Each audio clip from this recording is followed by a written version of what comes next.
doesn't really work as well in 2024 dollar for dollar. Next slide, please.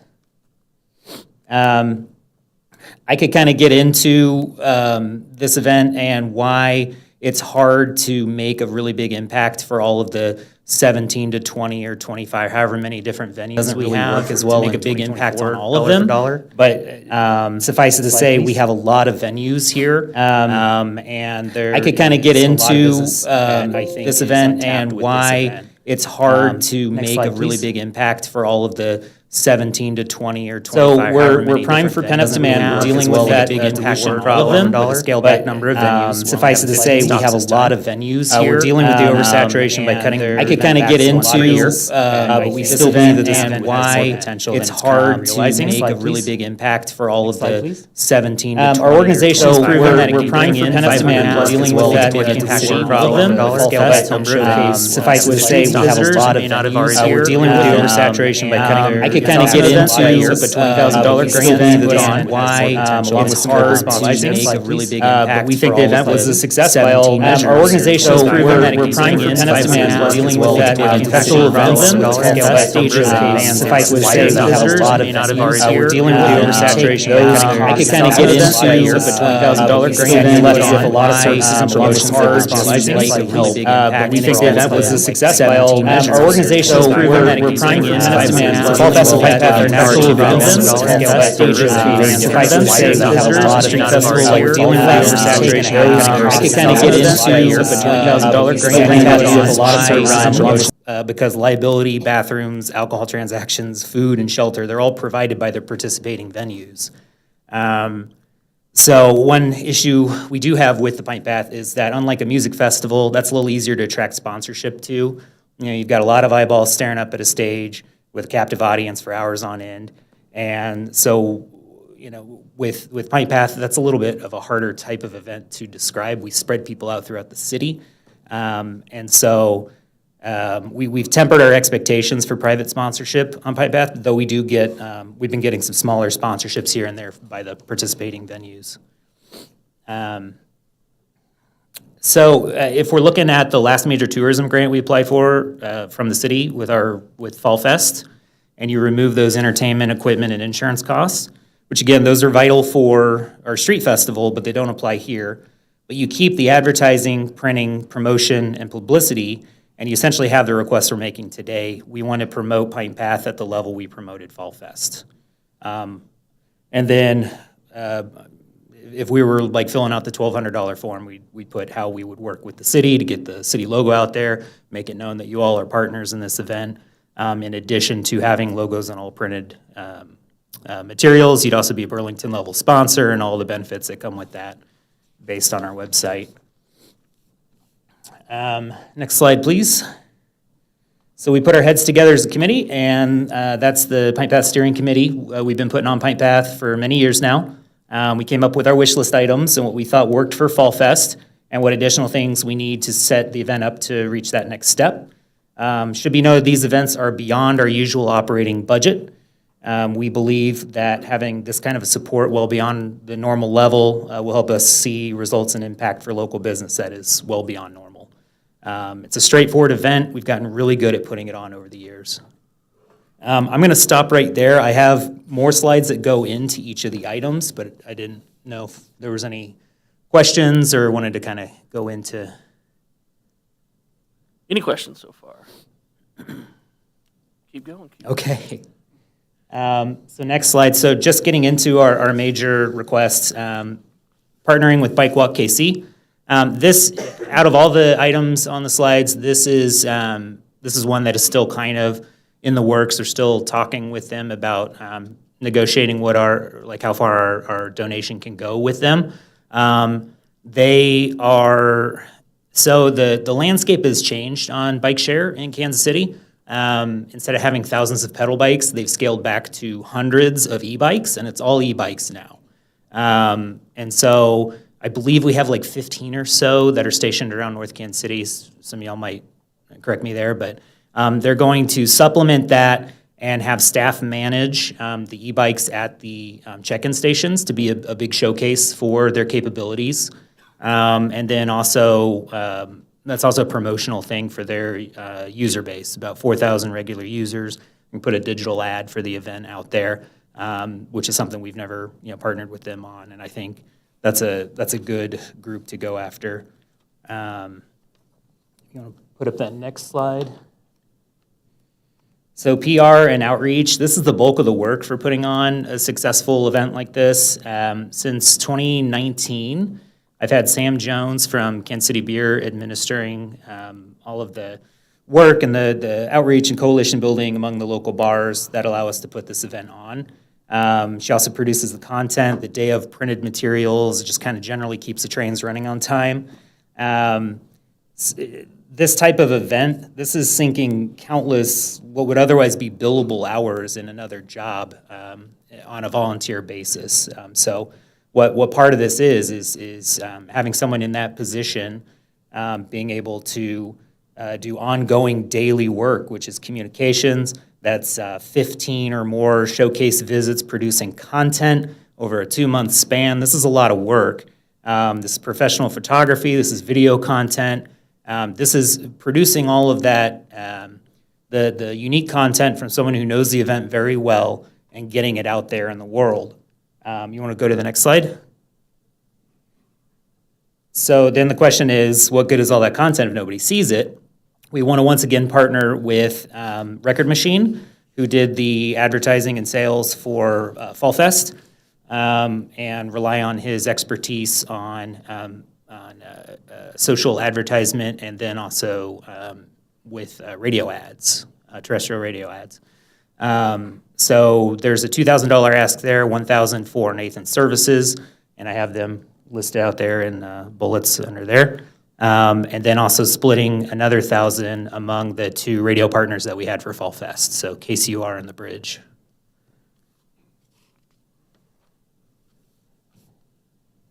Okay, so for that last $1,000, we're talking about things, they're not nearly as vital to attendance outcomes as like outreach and promotions are, but they're things that we felt have helped us organically build our audience. So I consider this last part kind of our pitch for additional sponsorship from the city. I think that, you want to go to the next slide, sorry. So for this last $1,000, we're requesting $350 for the printing of a passport program. So that's something that's going to live outside of Pint Path, and it's going to be a coupon book for not just the participating venues, those 15 or so participating venues, but for any local business in North Kansas City. We want to bring people to town. If they come in and get a really special, like buy one, get one at one of our local breweries, we want them to then go down the street and get a special, at like a clothing shop downtown. The city logo would be on all the passports. And then also we have a $300 request in for one of the grand prizes at the end, which would be for Mug Club memberships. That's another way to keep people coming to North Kansas City. It's specific to each brewery, but we would be partnering with each of the breweries who offer them. So that'd be a $100 Mug Club membership at the 3 different ones that offer them. That will continue bringing people into North Kansas City. If they have a choice of what to do on a weekend and they have a Mug Club membership, we feel like that's going to get them down here where they can spend money in North Kansas City. And then another $350 of the print budget would go for 5 downtown vertical banners in the downtown North Kansas City area. You want to go into the next? Yeah, so this is just kind of a general mock-up. This is kind of a stark, dark gray looking one. I think we would probably present a better one when we have our design ready, but this is just a general idea of what that would look like. This is, you see, we've got the Snake Saturday ones up for now. We'll have the seasonal ones we pop up after that. So this would actually be kind of a short period of time. It'd be between Snake Saturday and our event that we would have these up just to build awareness. A lot of people who drive through downtown North Kansas City, a lot of people who are on Armour that would see the event, and that'd be a fantastic opportunity to promote it.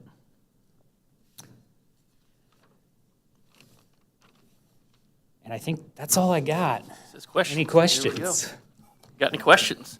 Councilmember Smith. Yeah, no, I don't have any questions at this point. Joe, thanks for the presentation. I'll just say a few words. I've been involved with River North since its founding, or I was originally involved as the treasurer. And what people may not realize is how much work goes into what you guys do behind the scenes to put these events on. And it's wild to think this would be the 10th anniversary. Like, where's the time gone? Crazy.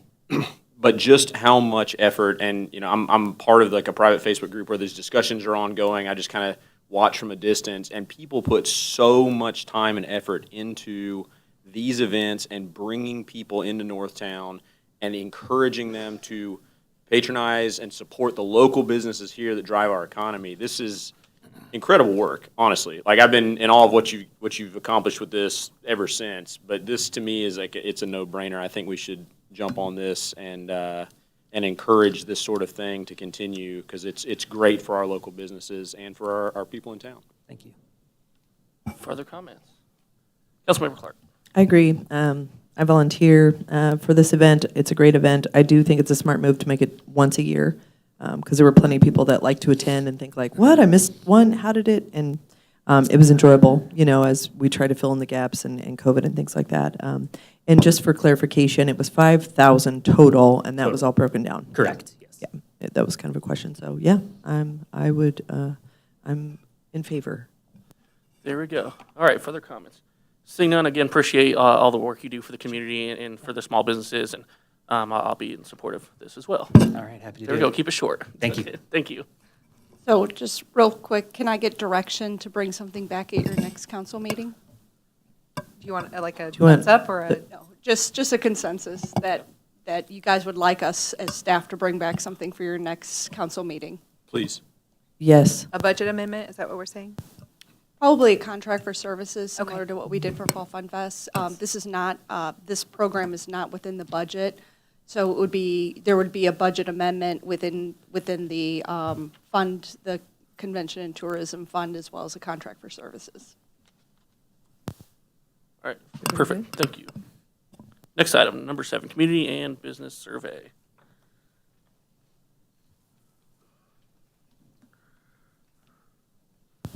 Good evening, Mayor and Council. I would like to introduce Robert Heacock with ETC.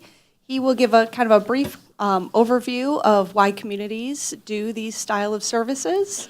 And then some of the things we'd like to accomplish tonight is to review the questions that have been asked on both the community as well as the business survey. And within your packet, you are also given, the EIC has requested that some questions be added to the survey for your consideration. We'll kind of get to that toward the end. Thank you, Kim, for the introduction. Mr. Mayor, members of the council, it's a privilege for me to be here. As Kim said, my name is Robert Haycock. I'm with ETC Institute. We're based out of Olathe, Kansas. Many of you are probably familiar with the work that we've done, survey work across the country. In the last 20 years, we've surveyed about 3 million people in about 1,000 or over 1,000 different communities. So we're a leader in that sort of market research and survey work. Tonight, really 2 parts. One, I wanted to kind of go over an overview of ETC and our approach to the surveys, just in case this material is new to some of you and you're curious about how surveys are conducted. I'll take any questions about that after I kind of walk through these slides. And then my understanding is that Kim has distributed last year's copies, or the copies from 2020, of the community survey and also the business survey, along with the questions from the committee that she mentioned. And my purpose there would be to just kind of walk through a page at a time, get some feedback. Is there anybody have any questions about the questions that we had asked the last time around? So with that, we'll just kind of start. These are the points I'm going to cover tonight. Basically, how we designed the survey, developing sampling plan, administering the survey, and what goes into the analysis and the report. The final report that we'll give you for the resident survey is well over 100 pages, and the report for the business survey will be over 80 pages based on the last go-around. So there's a lot of information, a lot of different ways of displaying that information that we'll get into. We're going to tailor-make the survey really to your needs. In addition to that, we're going to have benchmarks, and we're going to have, this sort of tells you kind of how we're going to go about doing that with a survey. We'll send out we have a hybrid approach, so we'll send out a cover letter with the mayor's signature. We'll have a QR code on the envelope, but the letter is going to basically be an invitation and explain why it's important that we receive feedback, and it'll have a link to the survey. So people will be able to fill it out online, but then we'll also, with the letter, we're going to include a hard copy and a no postage required return envelope.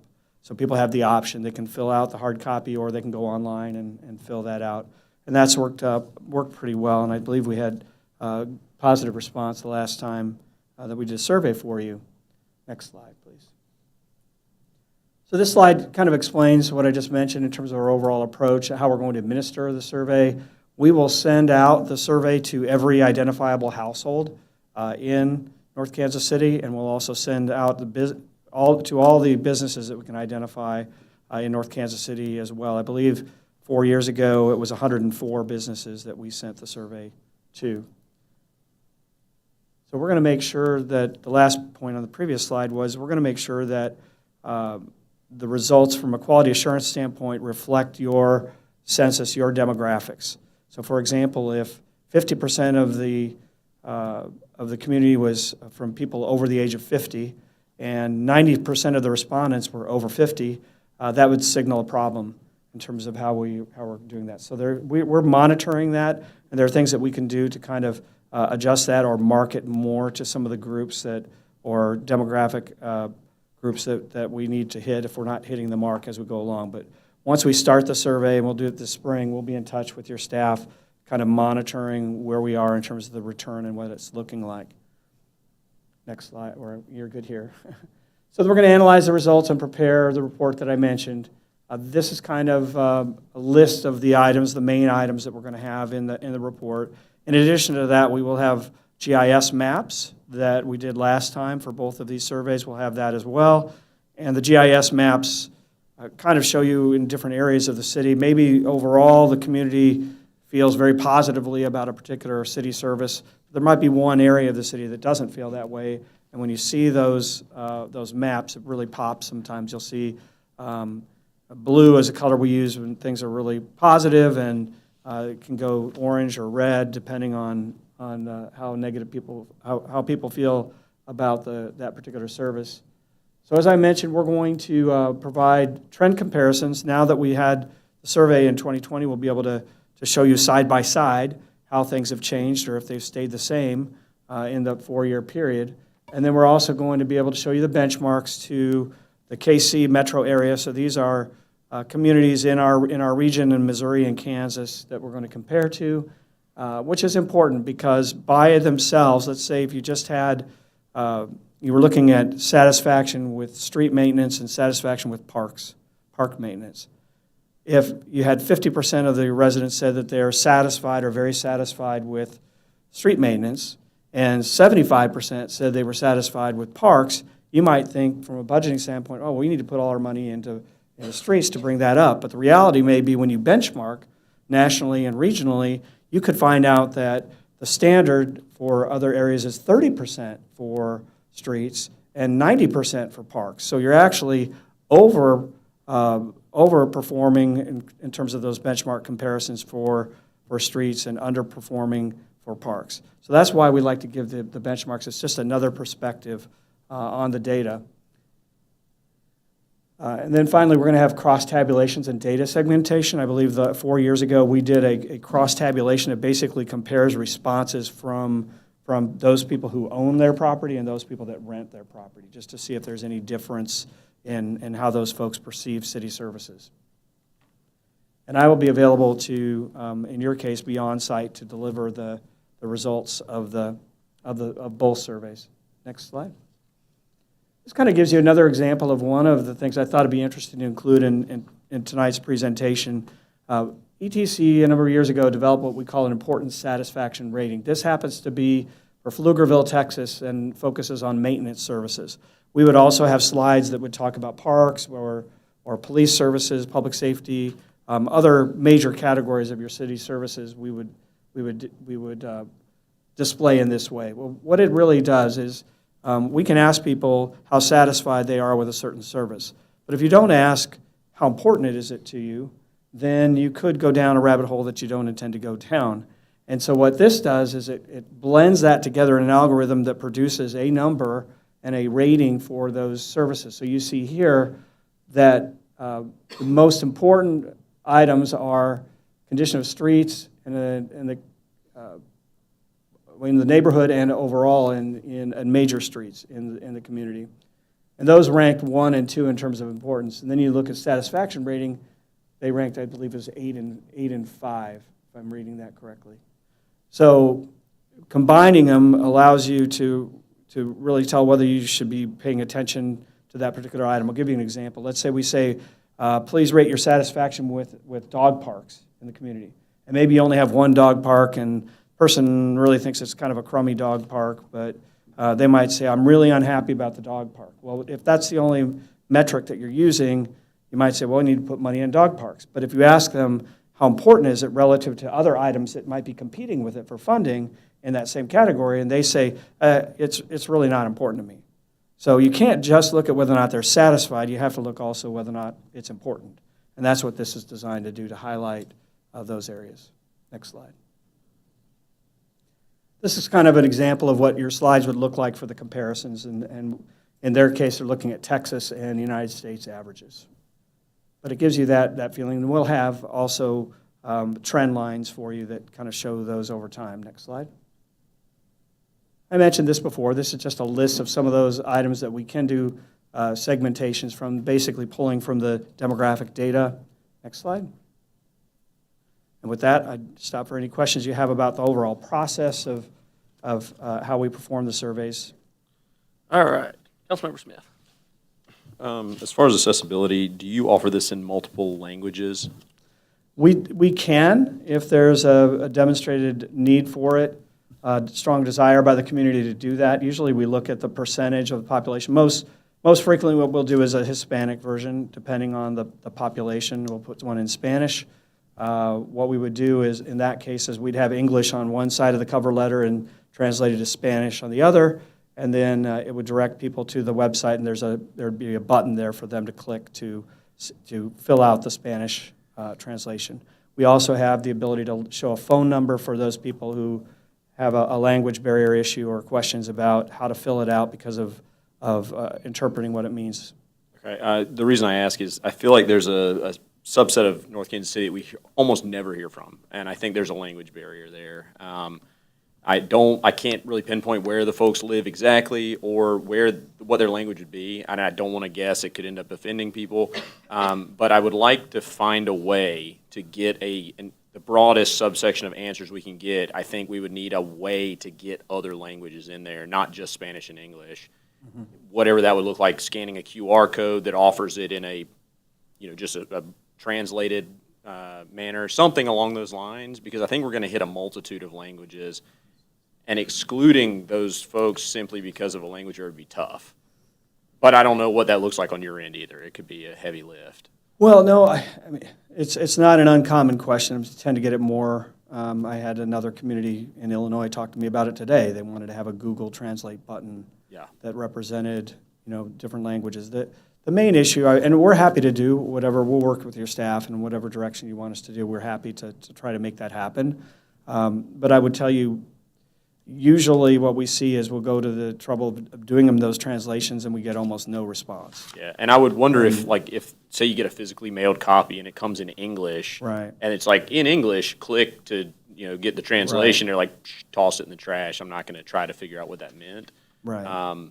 That would be it. I don't know. I don't know how to do that, but I'm just something I'd want to put out there. I appreciate that. Sure. I think it's important that we look at being as inclusive as possible. And one thing we will do is we look at the demographic breakdown. And so if 20% of your population we identified through our information gathering sources for the addresses that we're sending them to, that they're Hispanic, we would want to look at those numbers if only 2% was coming back representing that particular group. The overall languages is a little bit of a challenge, but I appreciate the sentiment where you're coming from, and we are working internally and talking about that, and I'll visit more with your staff as we go along to see what else we can do. It's a fair point, and you can't put it in every language when you send it out. We were looking at working with, I believe it was St. Louis Police Department, and they wanted it in 7 different languages. and market it in those languages, and it's kind of hard. But if there are groups in town, that you can identify, like Greater Hispanic Area Chamber of Commerce, within Kansas City might have some membership from your community, for the business reach out. We're open to ideas. Sure. Okay, thank you. And then the other one, you showed the green to red chart that ranks importance versus the And satisfaction blends them together, yes. That kind of dovetails into so I was looking at questions just 1 and 2. Question 1 and all of its sub-questions that's all very fair. When you get to number 2, I think this will feed back into the importance versus satisfaction. And they're asking, what 4 city services are most important. That's really a tough one to not say, the default fire, police, stormwater, and wastewater, or water.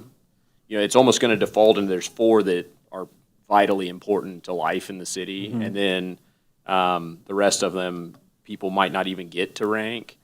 Would it make more sense to add some more options on that, or does it kind of end at 4? Would that be too much for the model? No, I mean, it's really up to you. We could add, 1 or 2 more for the rankings if you thought that would help. Yeah, it's almost like the 5th and 6th are going to be the ones that are most telling to me, because I would, I'm putting words in people's mouth, but the top 4 are going to almost write themselves, and then the next ones are where people are going to have to start making tougher decisions as to what's important to them. Yeah, to some degree, I understand what you're saying. What I would also say is sometimes what we'll find is a high satisfaction, but it's still extremely important. This happens a lot with police services, for example, where they're happy with it. I mean, how do they send a message that, yes, we're happy with the service, but don't back off. We want you to continue to fund it. So I understand the inclination in thinking those would be the ones that would naturally rise to the top. There may be some truth into that. If I'll talk with your staff, and if the consensus is we want to add a 5th or maybe even a 6th, I've done that before if that's where we want to go. Okay, thank you. Yep, you're welcome. Further questions? Councilmembers? I'd like to second adding at least 2 more. Okay. The other question I have is, in the benchmarking, you use you benchmark against some kind of composite of regional cities, or do you identify them? We've done it a couple of different ways. Most common, we'll do a standalone survey for the area that we're talking about, focus on it. So if it's a Midwest comparison, we'll do a standalone survey of all of the communities in that survey. Nationally also, this isn't just a listing of clients that we happen to have. It's a national study that we perform just like any other national satisfaction survey that might go out for politics or other types of purposes. So in this case, we have, we can do benchmarks for the local. We can say we want it to be against, Merriam, we want it to be against Olathe and Overland Park, or whoever you want to compare them to, Blue Springs or Independence. Basically, all of the communities in the area, or most of the communities in the area, have used us for surveys. The thing is, we would draw upon the most recent survey that we had, and we wouldn't want to include a city if it was like pre-COVID was the last one that they did. We want everybody to kind of be on that same scale. But the answer to your question, I think, is that we can do it different ways, and I'm not sure in your instance, if we would identify a list of communities. If that's the preference, we certainly can try to do that. Councilmember Todd? Yeah, I have a couple of more data-focused questions that I'm not sure now is the time to ask or not, but it will just help me figure out, whether I think it's a good idea to shorten this or lengthen it or things like that. So things I'm curious about is the online survey, if we have a way to know how many people start but don't finish that, and how many people are turning in online versus paper, and how many total people completed in 2020. Yes, we definitely track as we go how many are being turned in online versus doing the written copy. And that's information that I would be able to provide periodically to Kim or your staff as we move forward. The other part of your question, Sorry, I'm Yes, forgetting. so yeah, how many people start but don't finish? Yeah, we do have the information. I've never been asked to kind of make it public necessarily, but I don't know why we couldn't. Okay. I will tell you that when you get to 7 pages or so, people start seeing that and they drop off. And I recently had a client, a business, it was a large city, I won't name the city, but we had almost 300 businesses go to the page and not answer a single question. So what you're saying is real, and our answer to that is we've had to really rethink on how we approach our clients and saying, no, we don't want to risk not being able to hit the target or taking forever to hit the target because it's too long or too complicated or too invasive.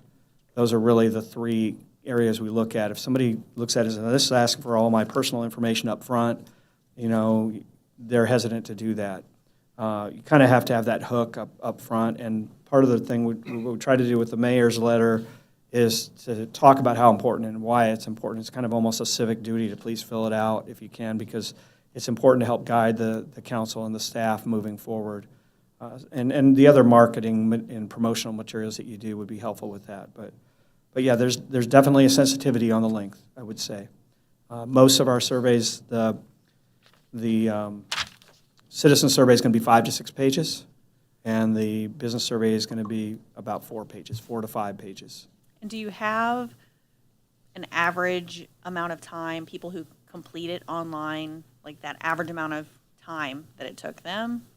When we test it internally and we have people taking it, granted, that's part of their job, and so they do that a lot, but we try to make it no more than 20 minutes. So we try to make it 15 to 20 minutes. And that's sometimes stretching it for people. But we have, if we do run into some issues of response rates, we can consider, as we have lately, offering incentives. So we can do a $500 gift card, a chance at a $500 gift card for people who complete their surveys. And that's something that can move the needle. We also have other marketing steps, social media, advertising, and things that we can do to help raise awareness and encourage people to fill out the surveys. Thank you. You're welcome. Good.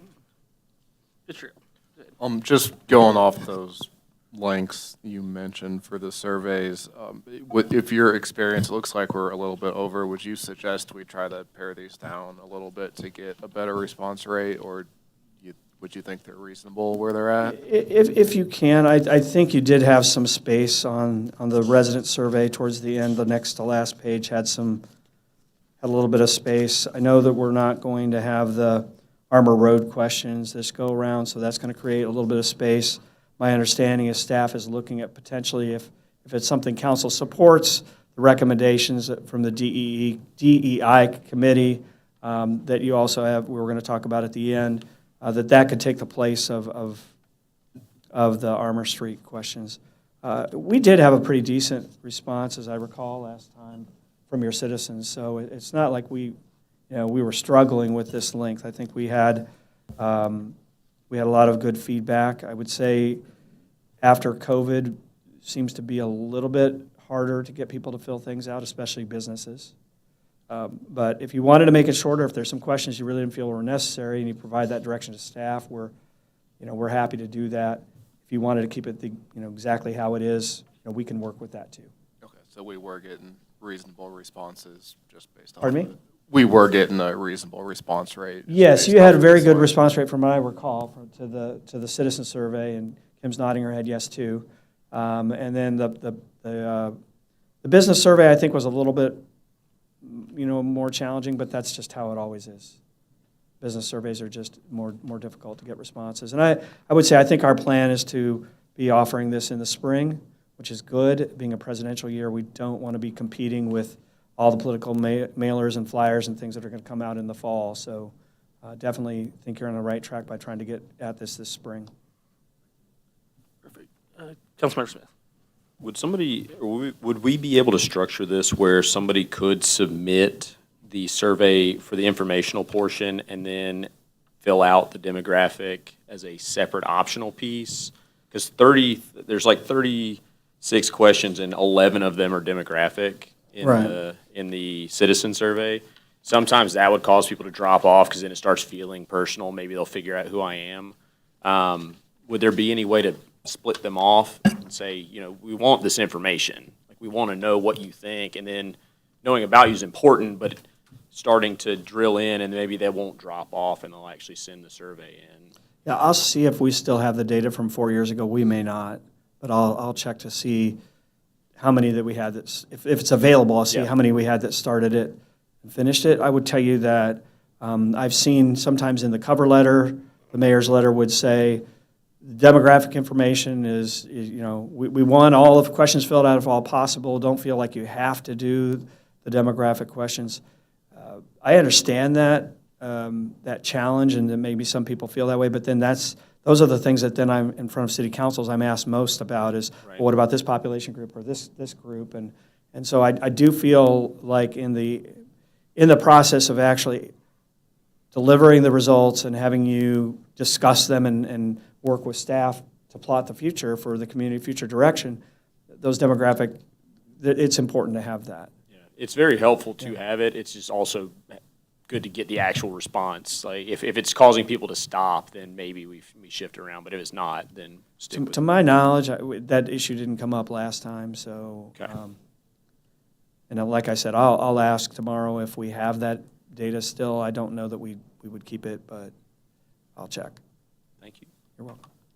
Further questions?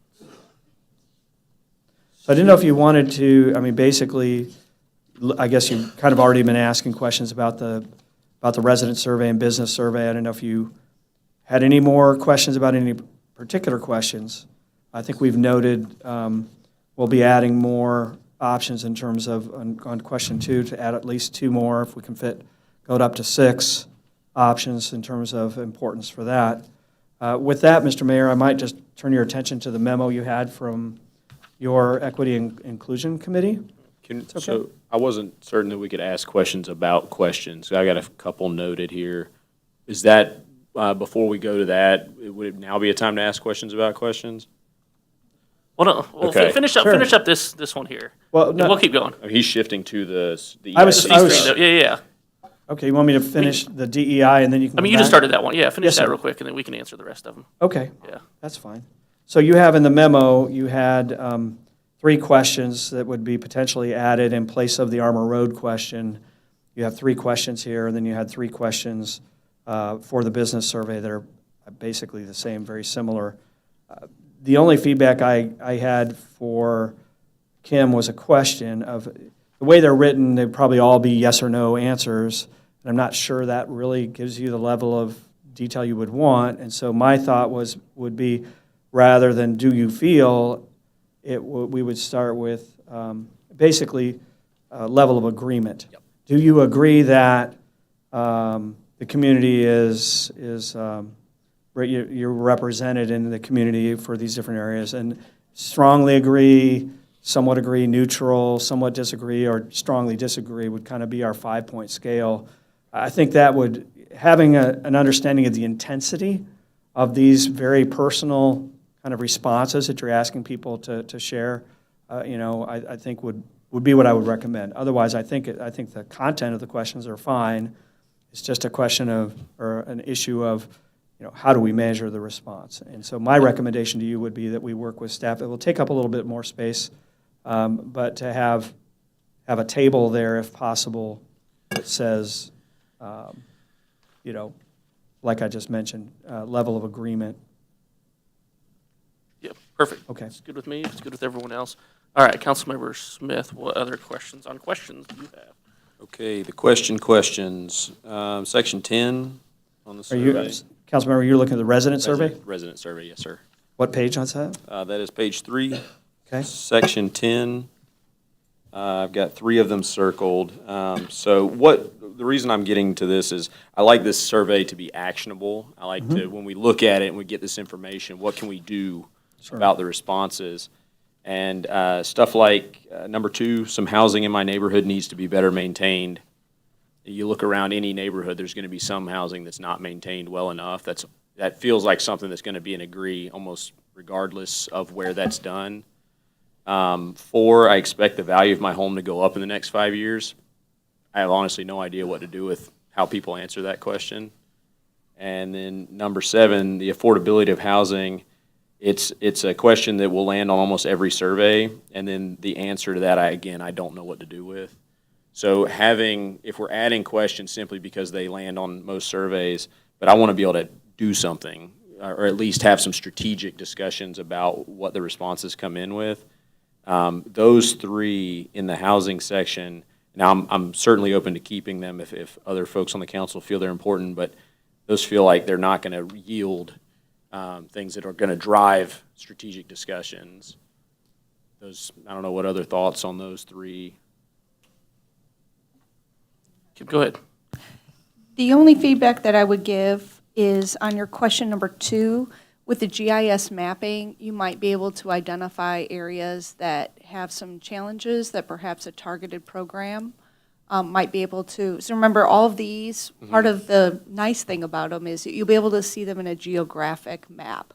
So some of that is to be able to see hotspotting. How specific are we talking with the geographic? They're by wards. We're not getting down into the levels. Right. They We're not would gonna be drop a through pin. by wards. Yeah, no, we're not trying to do that. But where I have seen other communities use this style of information for strategic planning would be that hotspotting. I'm with you on some of these other ones, the expected value of the home and affordability, that could be challenging to be actionable. It could also, with the GIS mapping, if you are seeing a segment that is perhaps red, with that might just give you a lens into some of the questions and concerns in that particular area. Yeah, the GIS is a good point. Still no idea what to do with number 4, but Mr. Mayor, if I might Yeah, add, please. I just delivered the survey results for Fairway, Kansas last week. And some of the items that you mentioned were ones on their maps that they had differentiation to. And I know overall they had tremendously positive feedback from the residents, but there were a few areas where there were kind of pockets of some concern where they really wanted to talk about that. And I believe and totally support what you're saying, Councilmember, about being actionable. I think the reason why you do these surveys is so that you can sit down with your staff and really have action plans for every department almost, to kind of say, okay, what are we going to do to move the needle next time? Right. But I would submit to you that these have been used in other jurisdictions and that some of them have certainly found value. It doesn't mean you have to keep them if the consensus is you don't want to keep them. I'll be working directly with Kim, and whatever you decide in terms of the final look of the survey, that's what we'll go with. Okay. Next one I had. Did you have a thought on? I just had a thought, much less eloquent thought than our partners here. But I was just going to say, sometimes the specific item is not necessarily an actionable item, but it provides context for action items that come to us. So if we know that a lot of our population is concerned about affordable housing, and a developer comes in that wants to do something that impacts that, whether positively or negatively, we can look back at this data and see who is this impacting the most, who answered this question, what populations, especially if we're talking about, trying to get certain populations to respond to this survey, we also then do have more context about how to make decisions moving forward. And so I don't necessarily think that every single item has an action attached to it itself, but I think it provides context. And I do think it might be a little long. 15 to 20 minutes to me sounds a little long, but it sounds like we have good response rates. So I do think the bottom line is that we need to figure out what context is most important. And I do think housing affordability, especially in this social climate, is one of those things that is very much providing context.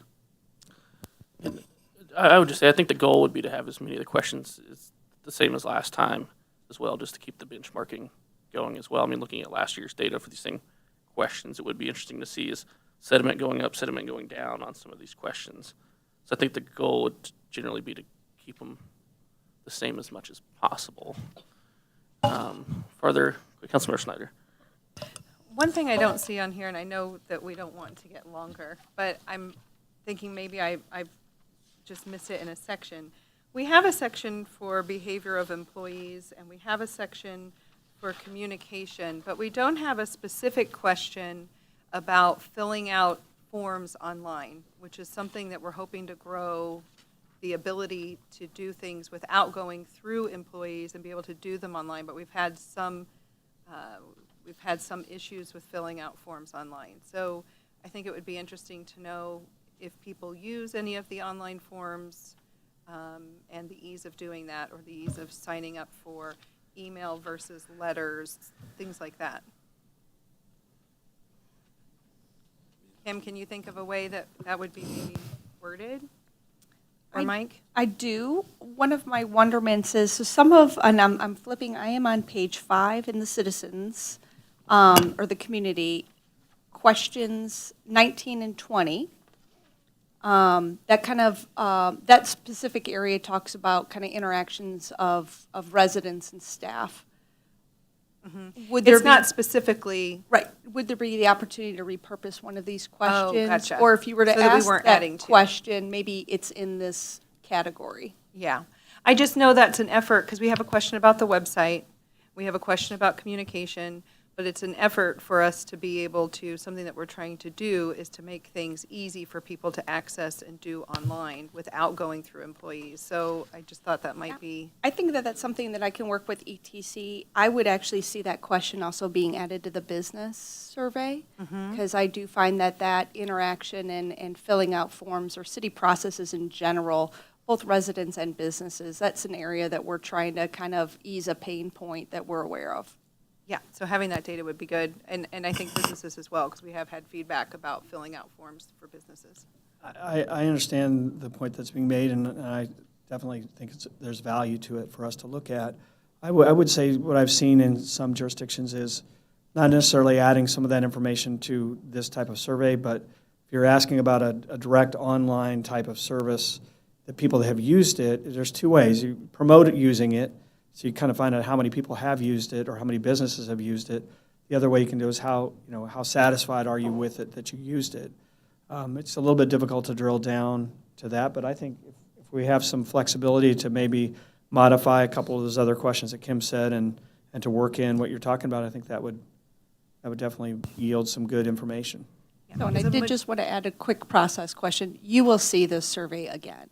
So this is kind of an opportunity for us to look, let's ask some questions. If there's changes, we will then work with ETC, and you will see this again before it goes out. So the city council we really want to make sure that the survey meets your expectations and you are satisfied, haha, I love a good pun, with this satisfaction survey before it is administered. Perfect. Councilmember Smith. Back to the GIS mapping, I'm looking at question on page 4 of the resident one, 13.8, adequacy of city street lighting. That one just seems so very, very broad. I don't know if there's any way to allow people to mention if they're not satisfied what specific area near a park, on their own street. But if they just say, I'm generally dissatisfied with street lighting, that's really tough, even with their GIS location, to know what they're getting at. Because parts of the city are very well lit, parts are not, and knowing what they're trying to get to us is difficult. Well, one of the cross tabulations we might run would be, why is that important to know if the streetlights are adequate? So we could possibly do an analysis of those people, how safe they feel in their neighborhood and adequacy of streetlights, to see if there's some sort of a correlation or relationship between, how people respond to those type of questions. That might be, more of a reporting type of question that we get at what you're talking about. And as Kim said before, I mean, to the extent possible, we'll see if something shows up on the GIS maps, and maybe certain areas would pop in terms of concern on that issue. But I'd say I think that's also one of those, taking this data, then we can follow on Right. with the community as well, which I guess is the point of kind of having this broad start. Yeah, definitely. And identify Mayor, some of yeah. those problems, and then we can go out and more targeted. This is just a snapshot in Yeah. time. This isn't the answer to Yeah. things. It's just kind of getting you on that path to interact, as you said, with the citizens, to kind of make sure you're understanding what the most important things are, and that's what you're emphasizing, I think. So. Further, Keep going. Last one. Is question 22 still accurate? It's about the KCATA contracting with the Metroflex being 25 cents and whatnot. Is everything in that question still good to go? Aside from the 25-cent one, I mean, that is something, if you, in the city council, you may want to reframe and ask this question, kind of given your last 12 months. Part of me wonders if this isn't an opportunity to also have the ability to get an understanding of how important this is. Nowhere in this question we are asking kind of, are you aware of it? But there is no place in here to kind of help us understand how important this service is. I want to know, like, how our residents are actually interacting with public transit. Like, are you taking fixed route? Are you taking the flex? I don't know if we can ask how often or to what degree. Something along those lines would be more useful than have you heard of the flex? I think we can restructure it. Okay. And see about presenting a couple of options perhaps at your next council meeting of how you would like this question to be asked. Sure. If I might, I'm also thinking that, ATA would have information on ridership, or they can. You would Yes. think so. Or- You'd really, you would think. They've been at that podium many a times here in the last year. They struggle with that at times. Somebody should have told me, don't step in that. It's good to hear from a professional survey administrator that, yeah, that data should be available. Well, I know in the past, they had, years ago, they had made that information available to communities. Maybe they're not doing as good a job as they should be, obviously, now. So I'm just going to retreat from the podium and say, thank you, Mr. Mayor, members of the council, and hearing no other questions. Do we have further questions for now? So Councilmember Clark. just for clarification, we are taking the EIC questions, we're making them into a satisfied, dissatisfied, that box. Okay, great. Perfect, thank you. Councilmember, if you would, we can have those questions. I mean, my thought would be to bring them back on the March 5th. ETC wouldn't be there. It would be more of a conversation with us. We'll present some of the questions reframed the way that our conversation has gone tonight. We are happy to share that with the EIC. We also, I think, want to make sure that they are kept in the loop if there's any changes to their proposed questions, just to make sure that they understand kind of the why, and that's to be able to get some more actionable data from those questions. And I would have been happy to be here that night, but I'm traveling for another client having to present, so apologize for not being available, but I think Kim understands where we are, and she's going to work with you on that. Thank you. Councilmember Snyder. You said you track it by ward. So in filling this out in the past, and it is long, so I think that will stop people from doing it. Having a bar at the top, it's like you're this close would help, But You're always at 80%. we're not a very big city. So in talking about tracking it by ward, if I were to answer the lighting question, I'm not answering it for my neighborhood. I'm answering it for the city. It's not that big. Everybody up here is going everywhere in the city. So is that appropriate, or what are you trying to get from tracking it by ward? Just general feelings for the area, but not specifics? Because if I was going to answer any of these specific questions, I'm thinking citywide. Well, I think it depends on how you phrase the question. I mean, if you want it to be more localized, you can ask for that. We ask sometimes about satisfaction with major streets, and then we ask questions about satisfaction with the maintenance of streets in your neighborhood that offers that opportunity to have a distinction. For streetlights, yeah, you're right. You're a smaller community, and so it's kind of hit or miss whether or not that's going to probably come back with something unique that's going to tell you. So on some questions, it may provide more direction than others. Councilmember Smith. Number 34, asking about suggestions for improving city services, the one open-ended question on the survey. To me, like, the most value I got was from reading the open form responses. The rest of it is valuable to see where kind of things ebb and flow. But I'd like to maybe see that question tweaked to just be wide open, rather than improving city services. Kind of what else did we not ask you? Like, what else do you have to share on this, so that it's not a narrowing scope of the question? Because that is a part where they could say, well, none of these, this wasn't asked, I'd like to say a thing, and they could write whatever they wanted. To me, that's valuable, getting that feedback direct. And it can only be, it'd just be the one question, whatever open-ended one. And we're open to how you want to word that and what direction you give to staff. We're happy to provide that. Okay. I think, again, the intent was sort of, yes, partially what you're talking about, but, what are we missing? What suggestion for improving services? What area of concern might you have that we didn't ask about or whatever? There's different ways to phrase that question. So. Good. Can I ask a follow-up question to your question? We actually don't ask an open-ended question in the business survey. Would the council wish to add kind of an open-ended field to the business survey as well? Nah, I'm just kidding. Yeah, no, let's hear it. If they got something to say, I want it written in. Well, we are going to be removing the Armor Road question. We're going to be putting in the boxes for the DEI questions, but then, if there's room, we can certainly try to add another. We do actually have a couple of questions about the community's strengths and as a place to do business and weakness as a place to do business. So, but if there's space, we can always talk to staff about adding another open-ended question at the end. Kind of a catch-all, if that's something you want. Perfect deal. All right. Further questions? Seeing none, I guess we'll do this again We'll soon with the I'll final. wait to hear back. Thank you There very we go. much. Thank It's a you. pleasure to be here. Thank you. Thank you. Next item, Burlington Corridor update.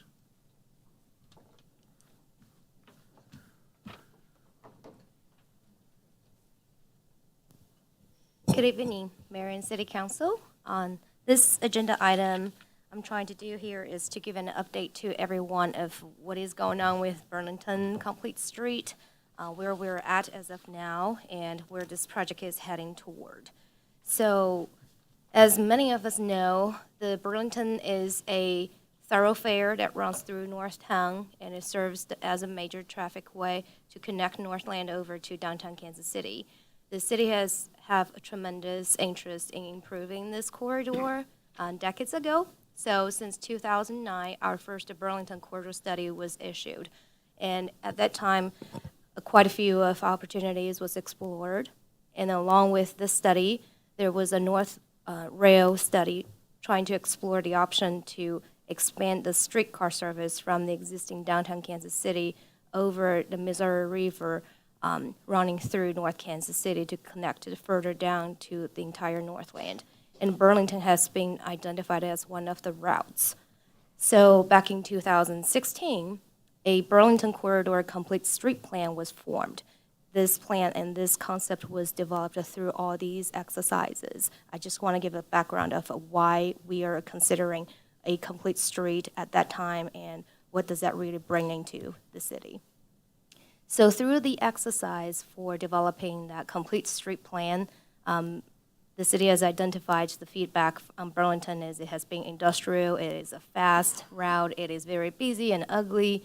It is our gateway though, so what people envisioned for the future is we wanted a safer place, we wanted a bike-friendly facility, and we wanted to be welcoming, and we wanted to be green. So with that in your mind, the existing corridor currently have about 110 to 130 feet wide right-of-way with a span of about 2 miles going from 10th Avenue all the way to about 32nd Avenue. So there are 3 sections in general. There is 10th to 12th Avenue that is determined to be the south of Burlington. There is the central that runs from 12th Avenue to 18th, and then the north section that goes from 18th to 29th. Each of the section has its own characteristic with a blended particular land use from light to heavy industrial, commercial retail, and of course as other public facilities. So the existing right-of-way, this concept kind of shows what contains the existing right-of-way. The Burlington corridor actually is a 2-direction road that has 3 vehicular lane for each direction with a linear landscape divider in the middle. And most important, there is on-street parking for both direction, and that is about 10 foot wide. And between the on-street parking and the existing building, there is a very linear space for landscape or hardscape. So what the complete street plan pictured and illustrated over here for the future Burlington to be is maintaining that 16-foot wide median with improved landscape. And just so everybody knows that currently city maintains the landscape for the median anyway. This is a right-of-way that is currently under the jurisdiction of the Missouri Department of Transportation. And the most important part is this plan has eliminated the on-street parking on the east side of Burlington, which is the northbound, and will replace the existing parking with a cycle track. It is a 2-direction cycle track, spans about 10 foot wide, and comes along with an amenity zone and 6-foot wide sidewalk on the other side. So there are some pictures of what the existing right-of-way look like and compared to what is proposed and pictured. This is standing at the intersection of Armour Road and Burlington looking north with the proposed cycle track. As I mentioned, it's a 2-direction cycle track with protected delineators and an improved bus stop over here. You can see there are significant amount of landscape has been proposed through this project, along with markings and crossings for improving the safety of this road. And this is a view looking north at about 14th Avenue and on Burlington. And this is what has been imagined at that time. Again, I'm trying to show what this cycle track look like when it's interfering with the adjacent properties and along with the bus stop. So these are the existing conditions as of today for all the turn lanes. And here is what we pictured for the future. Again, there are a significant amount of landscape, hardscape, and markings that has been proposed for this particular intersection to promote the beautification and the safety. And throughout the feasibility study and the developing of a preliminary engineering plan, the staff has been given direction by the City Council and the general public for some design directions, which includes a 5 to 6 foot wide sidewalk and a 3-foot landscape and an amenity strip between the sidewalk and the cycle track, and a 10-foot wide 2-way cycle track to be located on the east side for the northbound, and a 3-foot wide curb divider, and then maintain the 3 vehicular lane for each direction as of today. So there are some other details for the design in regarding to the concrete barriers. So a brief recap of where we are at today. I have to conclude what we did in the past few years. Started with 2016's Planning Sustainable Places Plan when it was adopted by City Council for Burlington Complete Street. We move on to requesting federal funds. Staff has acquired $3,800,000 for the Phase 1 Burlington, which is the east cycle track, and along with the other amenities and landscape that's being proposed over there. That funding was granted through the STP program, which is the Surface Transportation Program. And then back in 2017, the city entered into an engineering contract with Olson.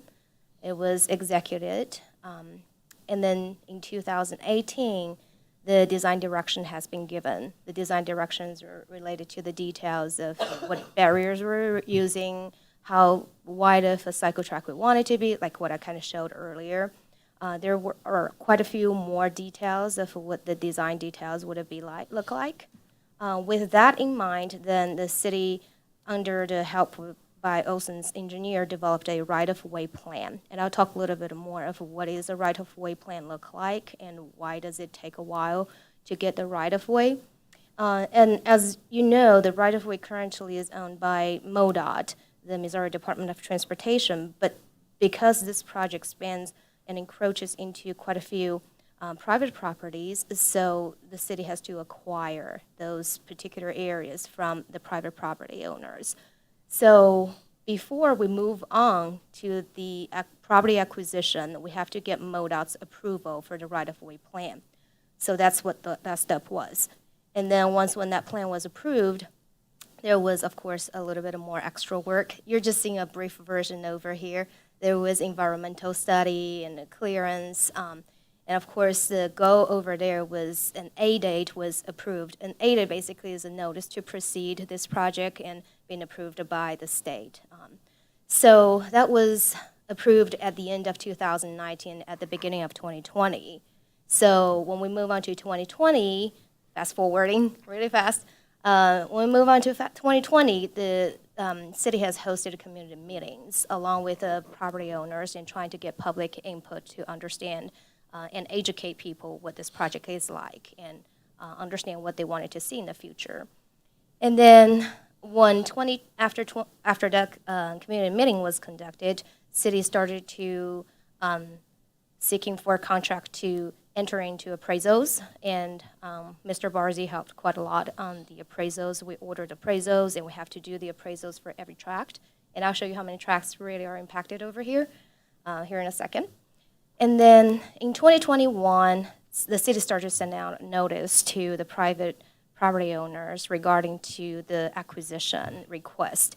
And then city started to negotiate those acquisition with the property owners since 2022.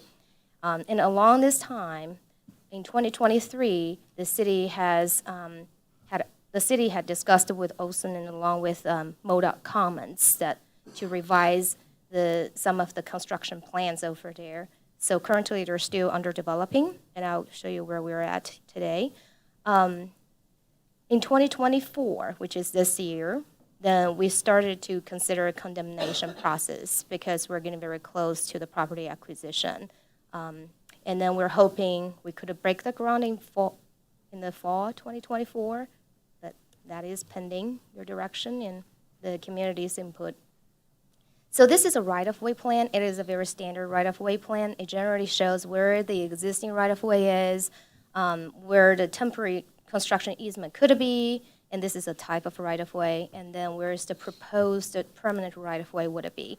And then MoDOT reviews all of that and approve that, so that's what I kind of mentioned earlier.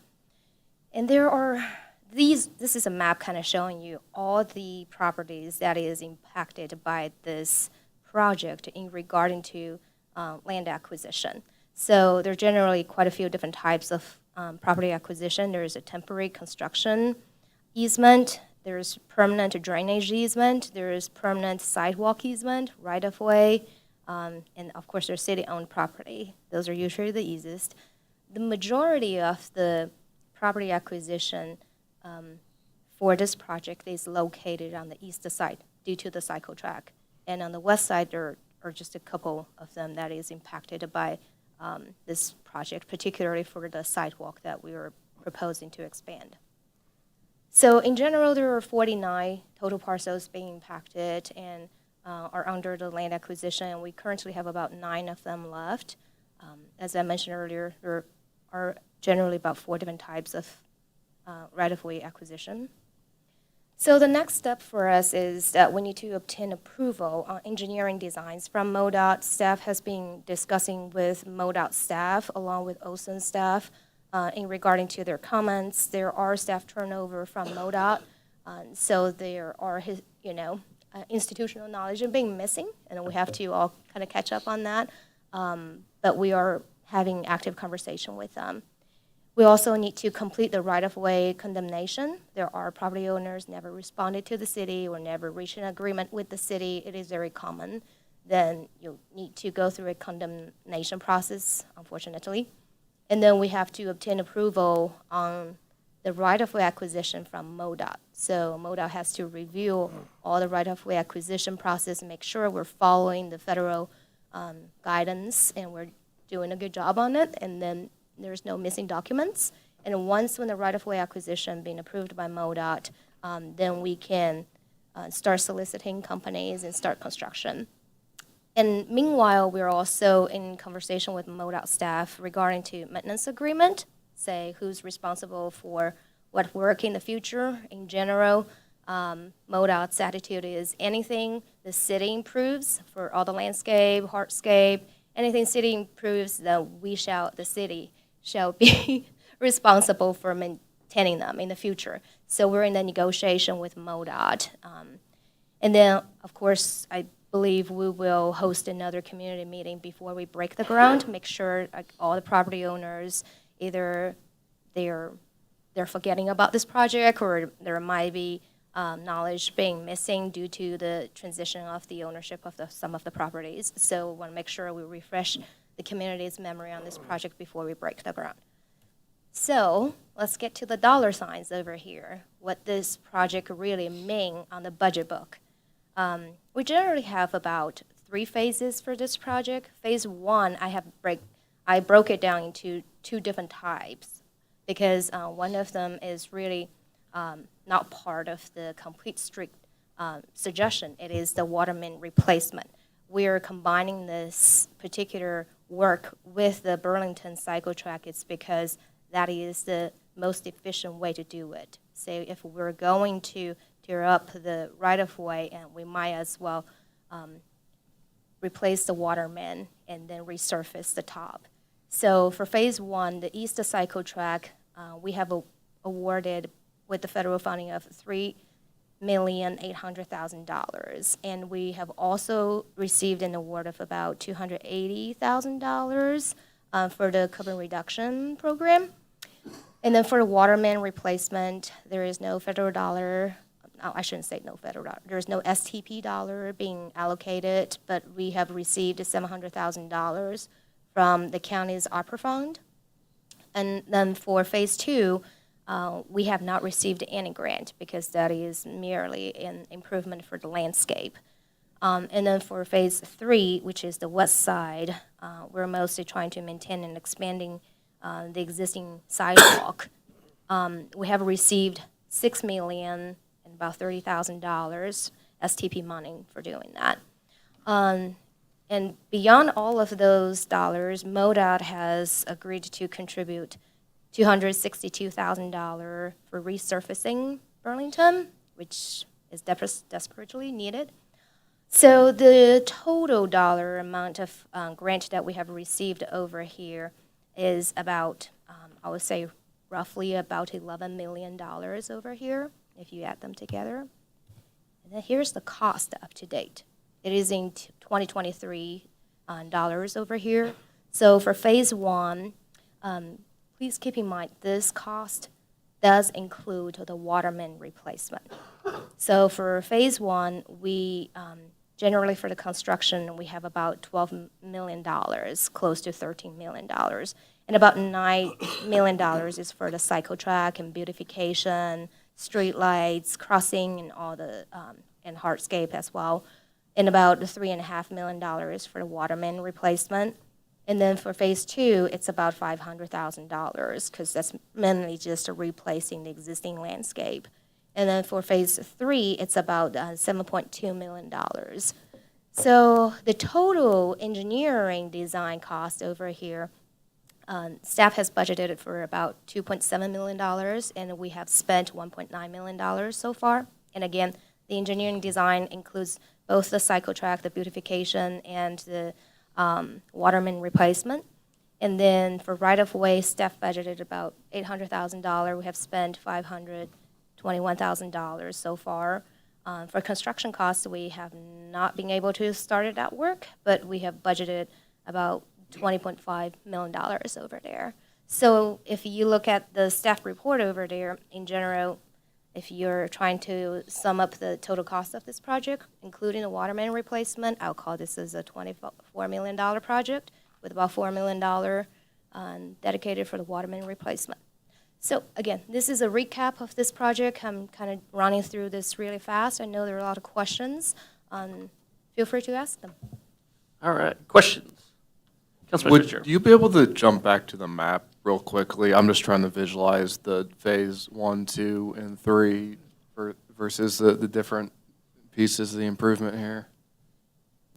Which map are you talking about? Oh, well, was there a map showing like which part of the cycle track would go in for phase 1 versus section? phase 3? The section plan?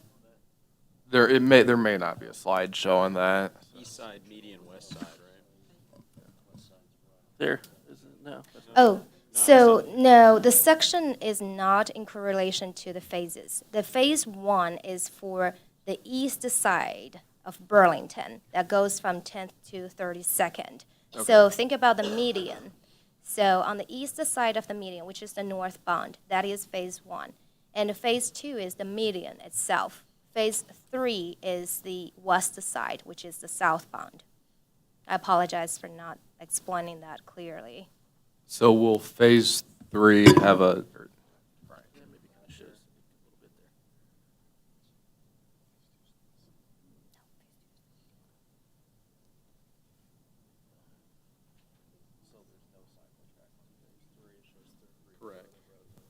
So Okay, phase I'm 1 is the following. one Thanks. really have the cycle track. So Gotcha. keep in mind, there's only one cycle track that is located on the east side, which is phase 1. That's why phase 1 is the most expensive one. okay, thank you. Yeah, putting the dollars with the different pieces is helpful. Maybe next time I will just put it at the dollar sign right next to the improvements over there. All right, further questions? Councilman Smith.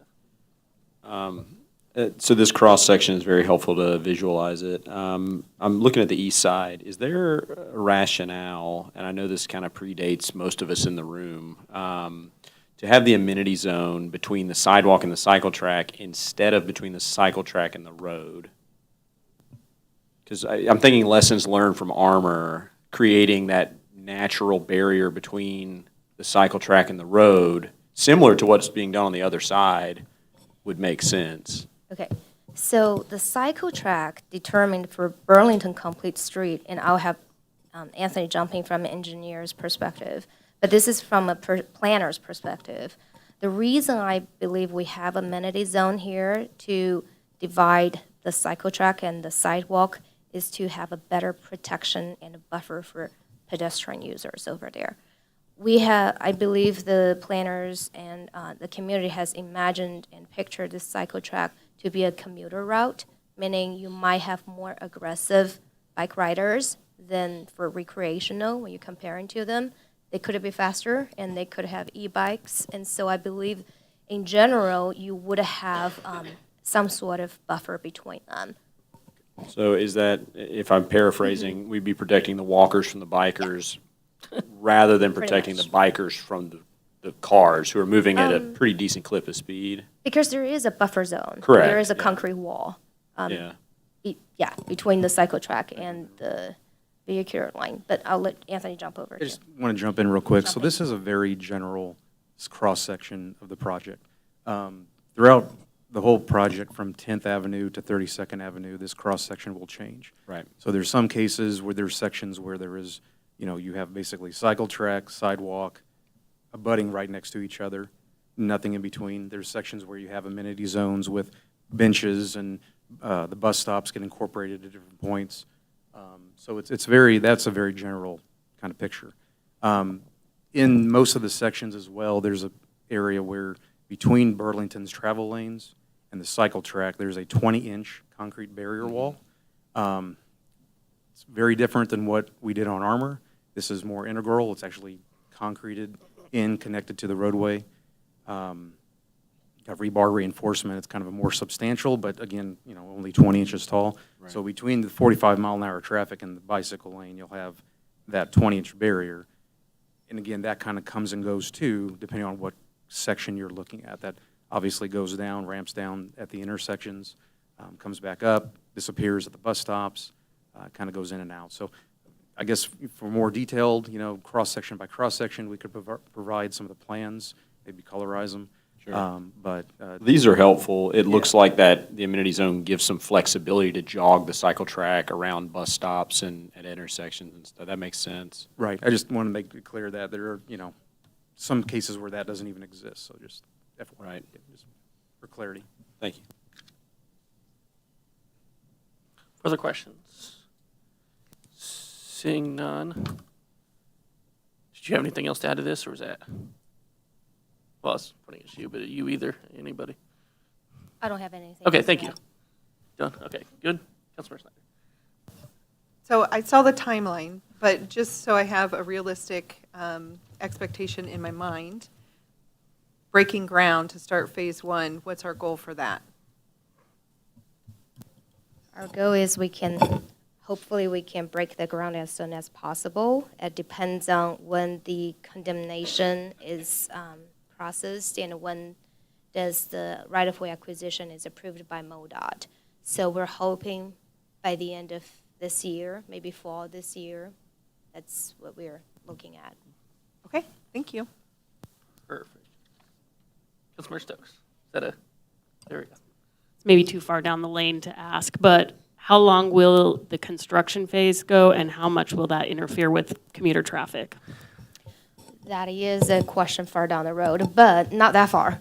So we have been discussing internally if we were to break the ground.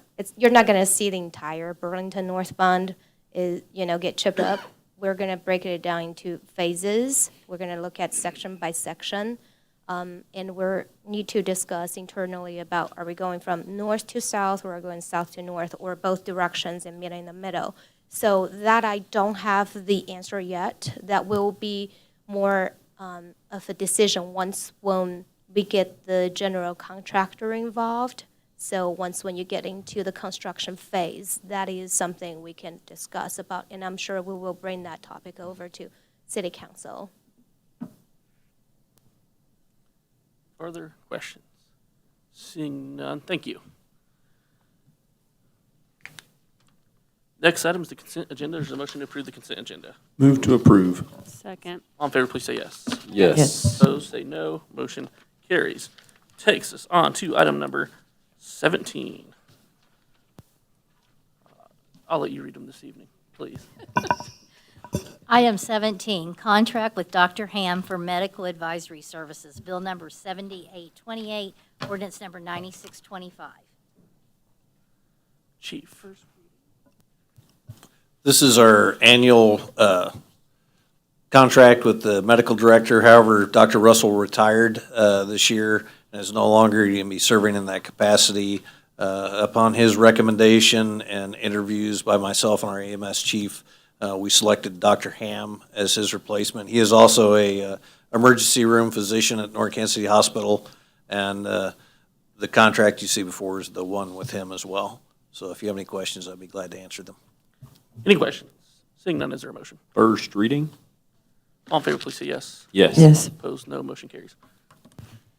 An ordinance adopting and approving a contract by and between the City of North Kansas City, Missouri and Douglas S. Ham, D.O. for professional medical advisory services and related professional services. I move that bill number 7828 be placed on second and final reading and pass as ordinance number 9625. Second. Call the roll, please. Whoops. Councilmember Todd? Yes. Councilmember Saper? Yes. Councilmember Schneider? Yes. Councilmember Smith? Yes. Councilmember Fitzgerald? Yes. Councilmember Alvarez? Yes. Councilmember Clark? Yes. Councilmember Stokes? Yes. An ordinance adopting and approving a contract by and between the City of North Kansas City, Missouri and Douglas S. Ham, D.O. for professional medical advisory services and related professional services. Number 18. Approval of purchase of 2 police vehicles. Chief. Good evening, Mayor and Council. Before you tonight is a request to purchase 2 of our police vehicles for frontline patrol. The reason it's in front of you tonight on the regular agenda instead of the consent is because we originally told you we wanted to purchase hybrids. What we're being told right now from Ford is the only vehicles that are available to purchase in the police market is the combustion gas engines. And speculation from the fleet sales rep at Shawnee Mission Ford, which is the contract holder for the Mid-America Regional Council bid is that they may not make the hybrid this year because of the continued chip shortage. I can't confirm that that's accurate information. That's just what our fleet rep is telling us. So we would like to move forward with going ahead and renewing our fleet with this purchase. We know it is against the policy guidelines that we had attempted to try to keep to with buying the hybrids. We bought 3 last year. We had 1 prior that we had used for testing, so we have 4 in the fleet right now. So these 2 would be for gas combustion cars instead of the hybrid engine. So happy to answer any questions. Any questions, comments? Councilmember Smith. I'm understandably, if you're being squeezed because of the chips, that makes sense. I might press the rep to see if there's any available around. If not, let's move forward and get some cars. Another question? Councilmember Snyder. I would almost vote for waiting to see if we can get it and then see if it could happen next year. And if not next year, then go to gas. I mean, it was reported in November that Ford isn't going to be making some of their other hybrids so that they could focus on these vehicles.